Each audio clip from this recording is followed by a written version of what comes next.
Hey, it's Michael, and this is the Kintsugi Podcast. I'll be back in a minute with today's conversation about resilience. But first, if you're interested in creating a better life, having a better career, please visit kintsugipodcast.com and grab your free workbook on how to have a better life. In it, you'll discover tips and routines so you can find the energy for the things and the people who matter most, so you can create a better tomorrow and create the life and career you desire.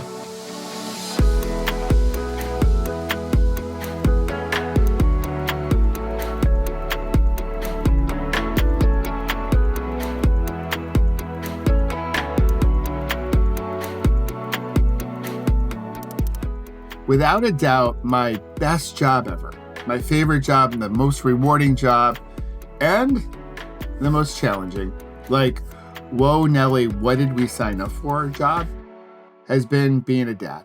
It's been awesome sauce, as I would like to say, and it's made entrepreneurship, or my days as an executive leader, look pretty easy peasy. Makes doing this podcast pretty simple. So I've recorded this on Father's Day weekend here in the States. So from this dad to all the dads listening, a happy belated Father's Day. And I'm not really sure how this has happened. My girls are no longer little girls anymore. They're now 19 and 22. My oldest has graduated college.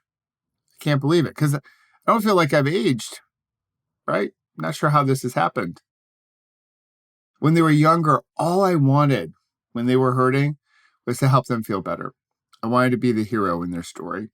I still feel that way from time to time, but they've let me know that they're not little girls anymore. They're young women, and they have figured things out. Kids have this unbelievable ability to hold the mirror up to us, and it can be one of our best ways to grow if we give some space to allow that to happen.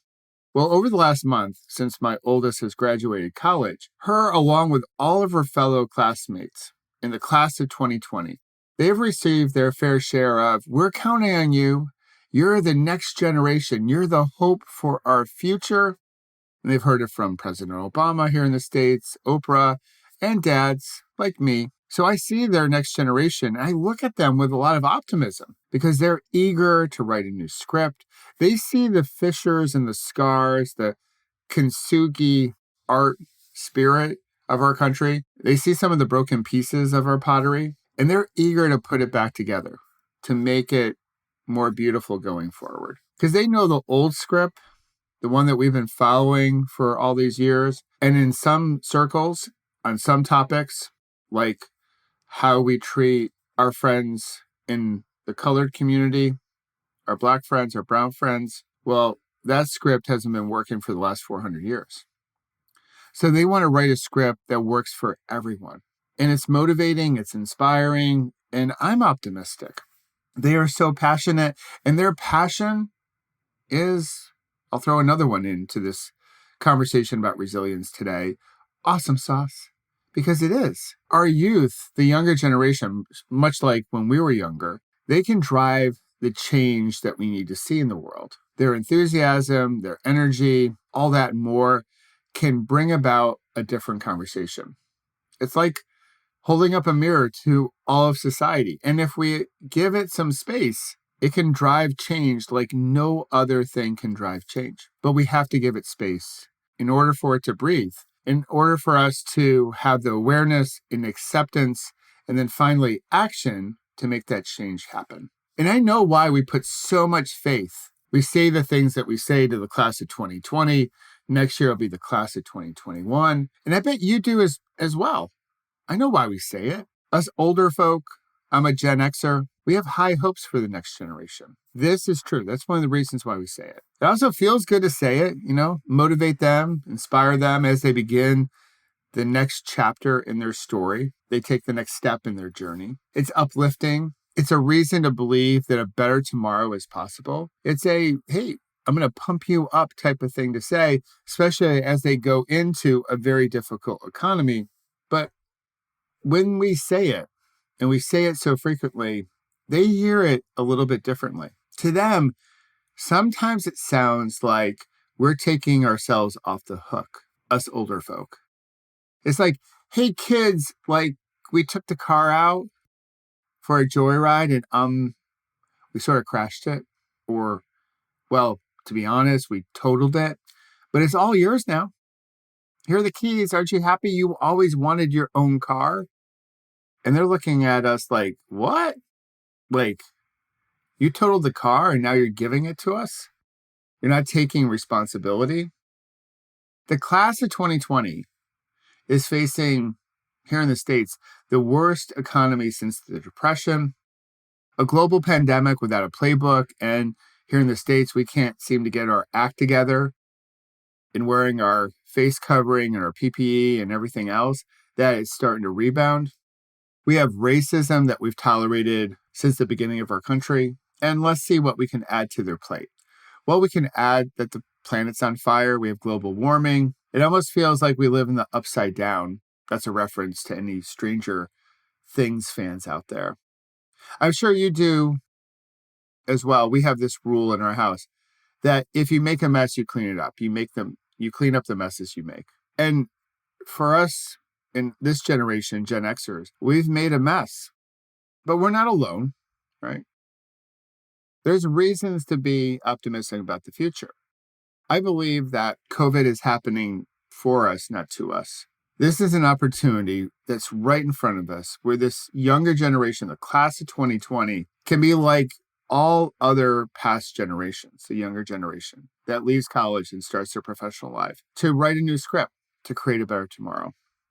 But this doesn't mean that millennials, Gen Xers are off the hook because we made this mess. Or at least we didn't do anything about cleaning it up. We may have said, and this is one definition of privilege, well, it's not a problem for me, so it must not be a problem. Well, I didn't create this mess, so I'm going to let someone else clean it up. And we've been kicking this can down the road for far too long, really across our whole planet, because some of these are global issues. They're just not issues here in the United States. But here's the cool thing. Here's our opportunity with COVID that is shining this bright spotlight on how we've been living, how we've been treating each other. So as we get more woke, or as we wake up and we gain acceptance that how we've been living, how we've been working, hasn't been working well for everyone. In some cases, we've totaled the car. Well, it's time for us to make a better decision. And we can, because most of us, if you're, say, a Gen Xer, you're only at halftime. I look at it this way as I start my 50s. Like, I still have a bunch of years left. And so do you. Maybe we're just starting the third quarter if you want to play it out that way. That we have our professional life that will end maybe in 15, 20 years. But we have the rest of our lives to dedicate to writing a better script. We have so much more game in us. And we also have this. We have status. And that's another form of privilege. From our companies in the executive suite or our conference rooms to our communities, we have the responsibility to use our privilege, to use our status to make things right and not just dump it on the next generation.